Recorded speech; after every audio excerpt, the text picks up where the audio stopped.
ඔව් ඔව් ඉන්නේ නැහැ. මේ මොනවද කියලා දන්නවද? මේ උළුහල්. අමුෙන් කරන තිත්තයි. අද වලට අපි හදනවා ස්පෙෂල් කරියක් උළුහල් වල. බලන්න උළුහල් එක මම ඊයේ රෑ තමයි වතුරට බෙගෙන දැම්මේ. අපි සාම හොඳට බෙගෙන තියා ගන්නවා. ඒක උඩ තමයි මේකේ ඇදිලා එන්නේ. ඊළඟට මේක පොඩ්ඩක් හොඳට හොදගමු.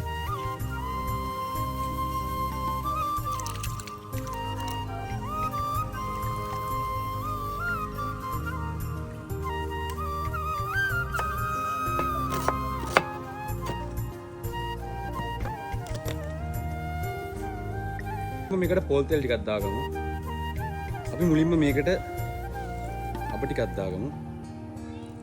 අප ටික හොඳට පැලෙන්න අරින්න ඕනේ.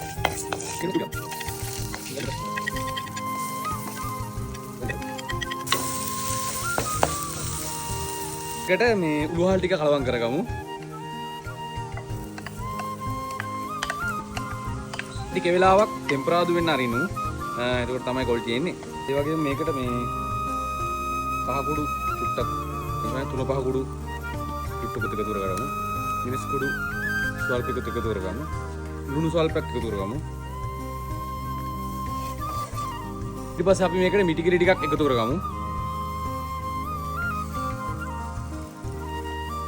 උළුහල් කියන්නේ මේ පට්ට ගුණ කෑමක්. මොකද මේ ශරීරයේ තියෙන මේදේ ඉවත් කර ගැනීමට ගොඩක් ගොඩක් බඩ තියෙන අයට මේ උළුහල් කියන එක හොඳ ආහාරයක්. මොකද බඩ අඩු කරගන්න ගොඩක් වටිනවා මේක.